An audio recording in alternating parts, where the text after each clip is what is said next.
రాజీనామా చేశారని ప్రచారం లేదండి. ఇవన్నీ ప్రచారాలే. ముఖ్యమంత్రి గారికి తెలుసు, జగన్మోహన్ రెడ్డి గారికి నాకు తెలుసు ఏం జరిగింది, అసలు ఏమైంది అని. అవన్నీ అపోహలేండి. ఏమంటే నేను అందరితో టచ్ లోనే ఉంటాం. కలిశానండి, నేను కలిశాను షర్మిలమ్మ గారిని. ఇప్పుడే మేము చెప్పలేమండి, నేను ఇప్పుడు చెప్పలేము. షర్మిలమ్మ గారు ఇంకా నిర్ణయం తీసుకోలేదు. షర్మిలమ్మ గారు ఇంకా కాంగ్రెస్ పార్టీలో జాయిన్ అవ్వలేదు. అఫీషియల్ గా జాయిన్ అయిన తర్వాత నేను మళ్ళీ మిమ్మల్ని కలుస్తాను. ఓటమికి భయపడే ఎమ్మెల్యేకి ఇక్కడ ఈ రాజీనామా అనే ఎవరన్నారు ఆ మాట? ఎవరన్నారు? టీడీపీ వర్గాలు ప్రచారం చేస్తుంది కదా. అది నేను వెళ్ళలేదంటే, ఒకవేళ అదే మాట లోకేష్ గారు అని ఉంటే లోకేష్ గారిని టీడీపీ వాళ్ళని మంగళగిరిలో నేను అడిగేది ఒకటే. గతంలో చంద్రబాబు నాయుడు గారు ముఖ్యమంత్రిగా, లోకేష్ గారు మంత్రిగా ఇదే నియోజకవర్గంలో నివసించారు. ఆ రోజుల్లో మంగళగిరి ఎలా ఉంది? ఈ 4.5 సంవత్సరాల కాలంలో వైఎస్ఆర్ కాంగ్రెస్ పార్టీ ప్రభుత్వము నాకు అండగా నిలబడకపోయినా కూడా ఎంత అభివృద్ధి చేశామో గుండెల మీద చేసుకొని ఆ బజార్లకు వెళ్ళండి, లేదంటే నేను చేసినటువంటి నిర్మాణాల దగ్గరికి వెళ్ళి చూసి ఆ మాట చెప్పమని చెప్పేసి నేను కోరుకుంటాను. సార్, ఇప్పుడు కాంగ్రెస్లో షర్మిల గారు చేరితే మీరు ఇక్కడ కాంగ్రెస్ నుంచి పోటీలో ఉంటారు. అదేనండి, ఇంకా నిర్ణయాలు జరగలేదు. మీరు షర్మిలమ్మ గారు చేరితే మాత్రం నేను షర్మిలమ్మ అంటే నా పైన. పార్టీ అతను అడిగినట్టు పార్టీ పక్కన ఫాలోవర్స్ అందరికీ ఒక వ్యాక్యూమ్ ఫామ్ అయ్యింది, మమ్మల్ని నట్టెంట ముంచి వెళ్ళిపోయారు ఆర్కే గారు అని ఒక అది కరెక్ట్ కానే కాదు. ఎందుకంటే అంటే నా దగ్గర ఉన్నటువంటి, నా చుట్టూ ఉన్నటువంటి వాళ్ళందరికీ తెలుసు మేము గత 2 సంవత్సరాలుగా మంగళగిరిలో ఏమేం పనులు చేస్తూ ఉన్నాము, ఎన్ని ఇబ్బందులు పడుతున్నాము, ఎన్ని బాధలు పడుతూ ఉన్నాము. అయినా కూడా మాకు ఆర్థికంగా అండ దొరకలేదు అనేది ప్రతి ఒక్కరికి తెలిసినటువంటి మాట. అదే చెబుతా ఉన్నా అండి. నేను అవన్నీ ఎక్కడికి పోవండి, ఎందుకంటే బిల్లులు చేసినవి వాళ్ళకి ఉంటాయి. అయినా కూడా నేను సుమారు 8 నుంచి 7-8 కోట్లు, ఇంకా లెక్క కూడా చూసి 7-8 కోట్ల రూపాయలు నేను బయట నుంచి తీసుకొచ్చి వాళ్ళకి సర్దానండి. కాబట్టి వాళ్ళకి తెలుసు. కాబట్టి నేను ఏ విధంగా పనిచేశాను, ఎక్కడ పైసలు లంచం తీసుకోకుండా నేను నా సొంత డబ్బులు, బయట నుంచి తీసుకొచ్చిన డబ్బులు వాళ్ళకి సర్దాను. కాబట్టి వాళ్ళు పాపం ఏం మాట్లాడకుండా అలానే ఉండిపోయారు. వాళ్ళు చేసిన ప్రతి ఒక్క పనికి కూడా రికార్డ్స్ ఉంటాయి.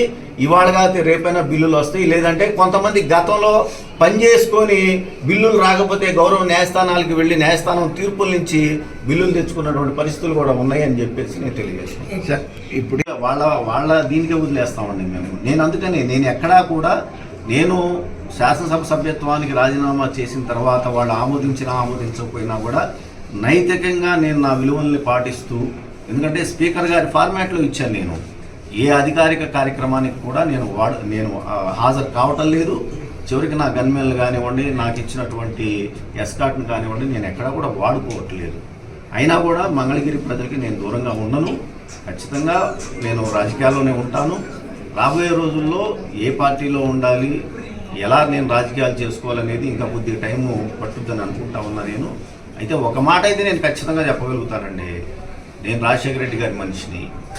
సో నేను ఖచ్చితంగా ఇవాళ రాజశేఖర రెడ్డి గారి అబ్బాయికి, రాజశేఖర రెడ్డి గారి అబ్బాయి ఆయన మరణం తర్వాత జగన్మోహన్ రెడ్డి గారు పెట్టినటువంటి పార్టీకి ఎంత సేవ చేశానో, వైఎస్ఆర్ కాంగ్రెస్ పార్టీ ఆ రోజుల్లో మరి అధికారంలో రావడానికి ఈ రాష్ట్రంలో ఎంత మంది పనిచేశారో వాళ్ళల్లో నేను ఒకటిగా నా సర్వస్వం పోగొట్టుకొని నేను పనిచేశాను. నేను మరి అలాంటి వాడిని, నేను రాజశేఖర రెడ్డి గారి భక్తుడిగా నేను ఇంకో పార్టీకి అయితే వెళ్ళే ప్రశ్నే లేదు.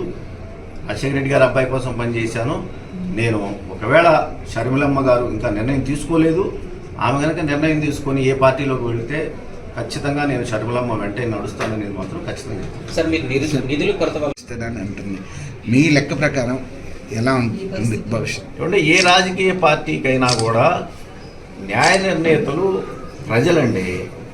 తెలుగుదేశం పార్టీ పనిచేయలేదు కాబట్టి తెలుగుదేశం పార్టీని ఆ రోజులు 2019లో ఇంటికి పంపించారు. 23 సీట్లకే పరిమితం చేశారు. కేవలం 3 పార్లమెంటు స్థానాలకే పరిమితం చేశారు. రేపొద్దున ఈ రాష్ట్ర ప్రజలు వైఎస్ఆర్ కాంగ్రెస్ పార్టీ పనిచేయలేదని అనుకుంటే ఖచ్చితంగా అదే పరిస్థితి తిరిగి వైఎస్ఆర్ కాంగ్రెస్ పార్టీకి రాదు అని చెప్పేసి ఎందుకు అనుకోకూడదండి? మీరేమీ అభిప్రాయపడుతున్నారు? చూద్దాం. నేను ఏదో ఒక పార్టీలో చేరిన రోజు నా అభిప్రాయం ఖచ్చితంగా నిక్కచ్చిగా చెబుతా, ధైర్యంగా చెబుతాను. ఇప్పుడైనా చెప్పచ్చు. దానికి ఖచ్చితంగా జగన్మోహన్ రెడ్డి గారే సమాధానం చెప్పాలి. నేను అందుకే అన్నా, ఇందాకే అన్నా, నేను రాజకీయాల్లో నేను రాజశేఖర రెడ్డి గారి కుటుంబాన్ని వదిలిపెట్టను. నేను రాజశేఖర రెడ్డి గారి మనిషిని, రాజశేఖర రెడ్డి గారి భక్తుడిని, నేను రాజశేఖర రెడ్డి గారి అభిమానిని. నేను అంటే ఇప్పుడు మిమ్మల్ని భవిష్యత్తులో మంగళగిరి ప్రజలు ఎలా చూడబోతున్నారు? ఒక పార్టీ కార్యకర్తగా చూడబోతున్నారా, ఒక నాయకుడిగా? చూద్దామండి. ఎందుకంటే నేను ఇంకా ఏ పార్టీలో చేరలేదు అఫీషియల్గా. నేను చేరాలి అని అంటే షర్మిలమ్మ గారితోటి నా రాజకీయ భవిష్యత్తు ముడిపడి ఉంది.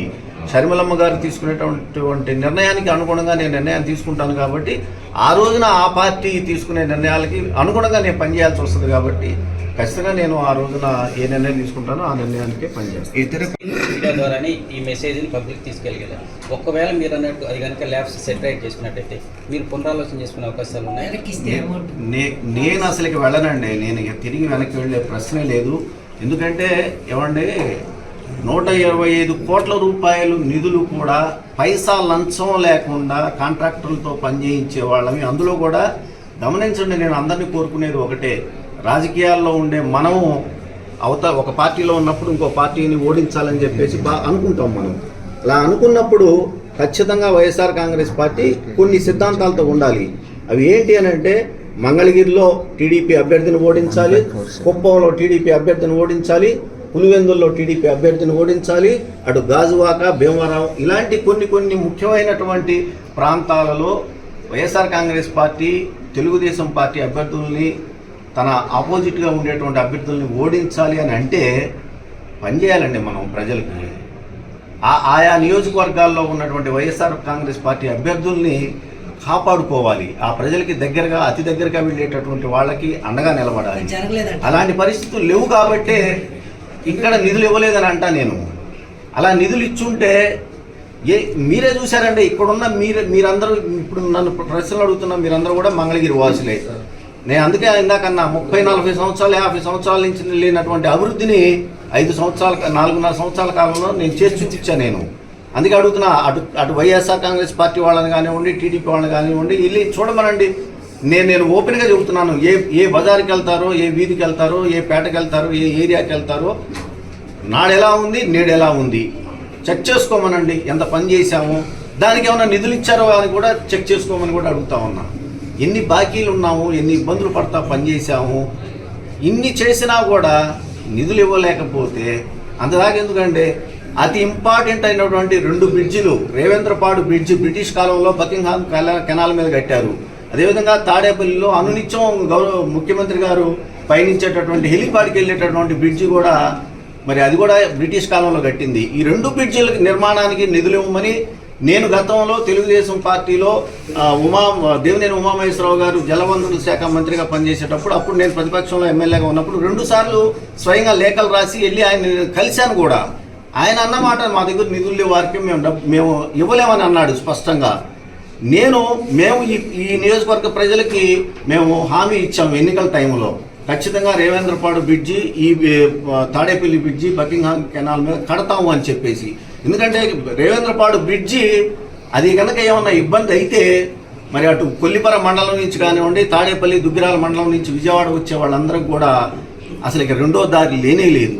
అలాంటి బ్రిడ్జిని మనం పునర్నిర్మించాల్సినటువంటి అవసరం ఉందని ఎన్నిసార్లు ముఖ్యమంత్రి గారి దగ్గరికి వెళ్ళాము, ఎన్నిసార్లు నేను రాసినటువంటి లెటర్ల ద్వారా ఆయన కోరుకున్నాను. దాని నిర్మాణం చేపట్టకపోతే మనం ఏమని సమాధానం చెప్పగలుగుతాము? ఈ మంగళగిరి